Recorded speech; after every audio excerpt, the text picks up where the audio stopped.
ultimately, I think that the answer that I would go with is not gonna be because of what the internet says or what other people are saying that they're gonna do. It's gonna be based on the design that I have for my life and the one that I've been able to discuss with God and have alignment on, and how that money can help me get to that lifestyle that I desire and that God desires for me.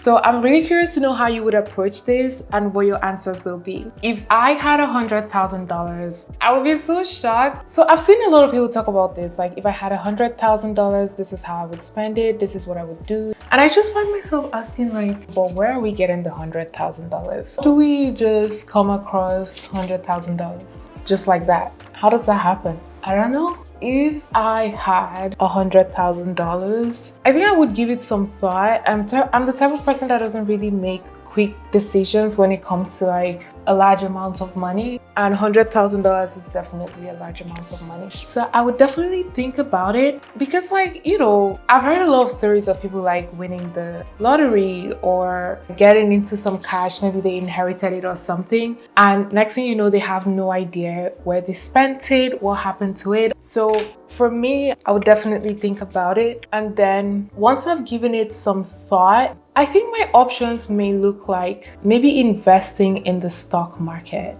because I think the stock market has been doing like 10% historically. So that could be an idea, you know, investing in the stock market. Another option would be to buy real estate, something that would cash flow. With 100,000, you could probably buy two, depending on how you structure it, like two really solid properties that would cash flow. So I think for it to cash flow, the way that I'm thinking about it, you definitely need about 20% down. It needs to be in a good location. I think a good location usually has schools and Starbucks. Well, another option would be Bitcoin. A little bit more risky. Since it was money that you weren't expecting, maybe it's okay to take a little risk. Maybe not put all of it in there, but like a little bit. So I think I said stocks, real estate, Bitcoin, existing debt. So for me, that would be my mortgage. Man, I wonder what it feels like to completely pay off your mortgage. Seriously. Because I feel like every now and then, I just keep thinking about how, like, in North America, you literally have to keep working, because where you live, even when you buy a home, then you're like, oh, we got a house. No, I mean, yeah, but like the house is owned by the bank, essentially. That's how I see it. Because if you owned it, I mean, it's yours, right? You can do whatever. But technically, you gotta pay the bank every single month. And if you don't pay the bank, you could potentially lose that house. So if I had $100,000, my mortgage is more than that. But if I did, I would definitely want to pay off a huge chunk of our mortgage. I really like this foundation. It just feels so great. Technically, it's not a foundation. Elf Halo Glow Liquid Filter Glow Booster. Oh man, my arm hurts from the workouts. Today I did 2 workouts. Each were about 1 hour. I mean, we do a warm up and we do a cool down. So I'll just say 50-minute workouts, more like 45 minutes. So 2:45. I mean, technically your warm up and your cool down is part of your workout, because last thing you want to do is injure yourself. I'm curious to know what you guys would do if you had $100,000. But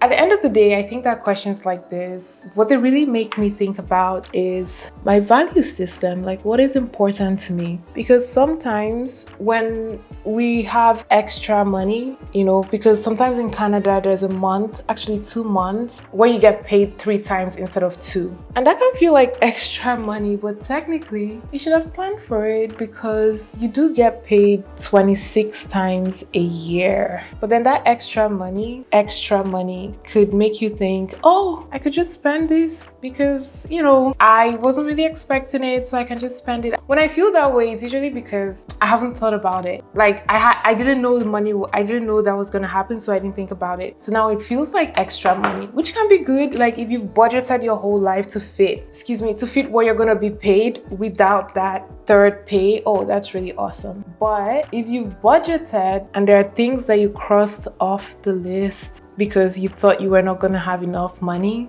and then you get a surprise payment or someone gives you money or whatever the situation is. Maybe it's time to look at that list, the list of things that you had taken off, and see if there's anything that you would prefer to do versus just like unintentionally spending the money and not really knowing where the money is going. And on that list, it could even be celebrations. It could be that you want to celebrate yourself, celebrate something that you've achieved or anything like that. Like, it doesn't have to be a serious like, oh, I need to sacrifice type of goal. It could also be like a celebration, a trip, or whatever. Having some kind of wish list outside of the things that you already know are going to be achievable is not a bad idea. It's not a bad idea to have like a wish list. I saw this trick online to contour around your lips to make it look fuller. So let me talk about all my different options that I've shared. When it comes to paying down the mortgage, I feel like that one is such a no-brainer. And the only downside of paying off your mortgage, actually, let's talk about why it's a no-brainer. I think it's a no-brainer because owning the place that you lay your head at night is just, to me, ultimate peace. Whatever happens with your job, whatever happens with your career, you never have to worry about where you're going to lay your head. And to be honest, a lot of times that's the biggest expense. Mortgage can be your biggest expense because usually rent is the biggest expense. So that's why I would definitely go for a paid off house, which means that you've paid off your entire mortgage and the house is yours. That's my preference. I think this is very emotional because there's always the argument that you could put that money in the stock market. People always go back to that. And I'm like, yeah, this is true. But I don't know, like, if you really needed money and all your money was in the stock market, does that really sound like a good idea? Like, say you felt like you were going to lose your house and so you wanted to, pay like a mortgage. I guess that's where like an emergency savings account would come in. Okay, never mind. Okay, well, now you know my thoughts on that. I would like to know your thoughts. The other thing as well is with the mortgage option, like the option of paying off your mortgage if you got $100,000, the downside is there's a lot of constraints. You're imagining that you're never going to move away from that house because if you sell your house and it costs and you don't get enough, like you're trying to upgrade so you don't get enough from that house and you want to go buy another house, then you're back into debt. And this is the part that I also struggle with when it comes to like managing finances. Is like, what is the goal? Are we saying that we just want to get to a place where we don't need money, everything is paid off and we just have to worry about food? But then what if you see something else you like? What if you want a better car? What if you want to move? What if you want to experience something else? If you're someone that has fully paid off all their debt in their life, I have a very serious question for you. Do you ever feel constrained or limited by the fact that you have no debt? Does it mean that you just don't choose to do things like go on trips or anything like that unless you have the cash for it? And how has that really impacted your life? Do you feel like you're missing out on experiences because you're trying to maintain this like no debt status? And is it worth it? Because imagine paying off all your debt at such a young age, or even choosing not to have any debt.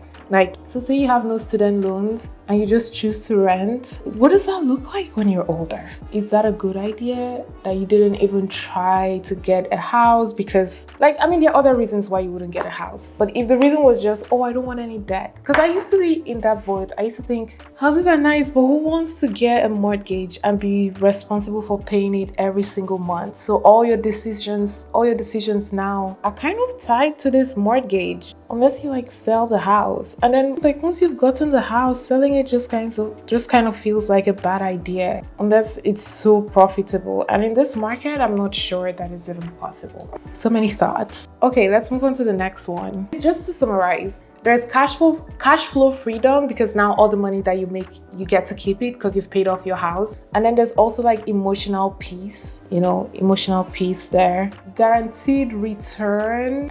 I was doing some research and I see that someone mentioned that when you pay off your house, it's a guaranteed return. I don't think it's a guaranteed return. Like, what makes it a guaranteed return? Like, you could pay off if you keep the house. If you keep the house, yeah. If you keep the house for 60 years and then you sell it, yeah, why not? Because the market will move in a positive direction within that time.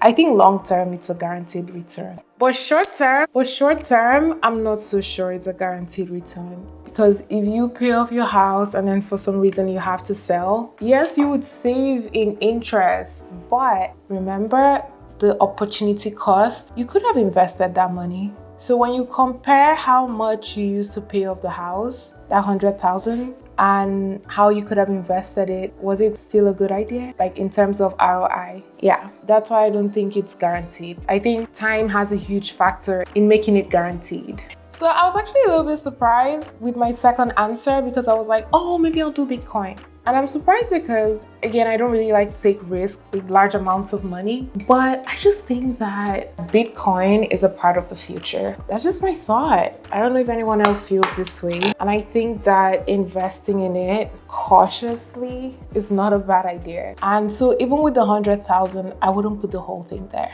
but I would consider it. I would consider putting something in there. I don't know if anyone else feels the same way. I would consider putting something in there. If not for anything else, because of diversification, it's always good to diversify where you put your money so that if anything happens somewhere, you have like another basket, another container for your investments. What do you guys think? I'd love to know your thoughts.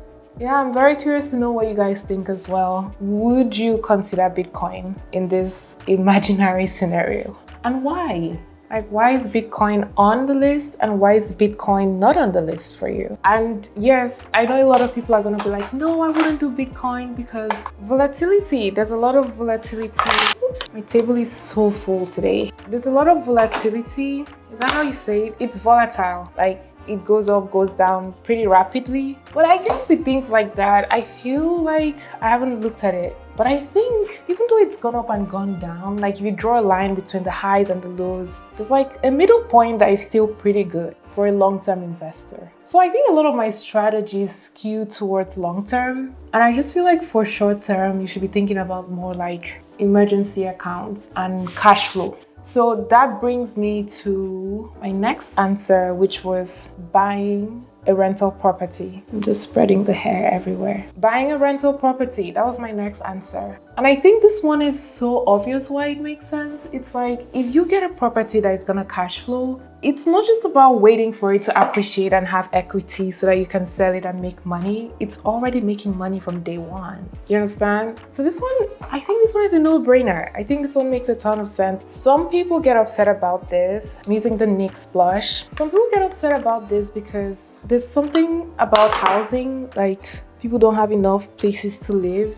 My thing is that we're talking about $100,000. For this to really mean something to you, you're probably someone who doesn't have, you're probably like a middle class, upper middle class, but you don't have like millions and millions and millions of dollars, right? So that's why this $100,000, like we're thinking about it, we're trying to plan it out, even though it's imaginary. So like when people talk about, oh, don't buy houses, don't become a landlord, I just feel like the people that really need to stop are people that buy it in bulk. Like they just buy a whole bunch of properties. But are we saying that if people just had like an extra one property, they're also a part of the problem? Just having one extra property to help you and your family put food on your table in retirement, is that also a part of the problem with the housing? And also if you're able to price your rent equitably so that you're not being greedy or anything like that, are you still a part of the problem? I'm genuinely curious. I would like to know. So with Bitcoin is super trendy, right? It goes up and down. It's a big thing to consider still because like I said, it goes up and down, but there's still like a middle point there. My last option was the stock market. And like I said, I do feel like the stock market has done okay, all things considered. Even without the, I want to say abnormal market that happened around the pandemic time, the stock market kind of bounced back eventually, if you ask me. Well, hello there, babes. I think the stock market is going to be a very popular option for a lot of people because, I mean, it just seems like the safe option, you know? This mascara is really hard to remove. Like, it's waterproof. And while I like that it's long lasting, it's really hard to remove. So now that you know my answers, I would also like to know what your answers are. What would you do if you had $100,000 today? Ultimately, I think that the answer that I would go with is not gonna be because of what the internet says or what other people are saying that they're gonna do. It's gonna be based on the design that I have for my life and the one that I've been able to discuss with God and have alignment on, and how that money can help me get to that lifestyle that I desire and that God desires for me. So I'm really curious to know how you would approach this and what your answers will be.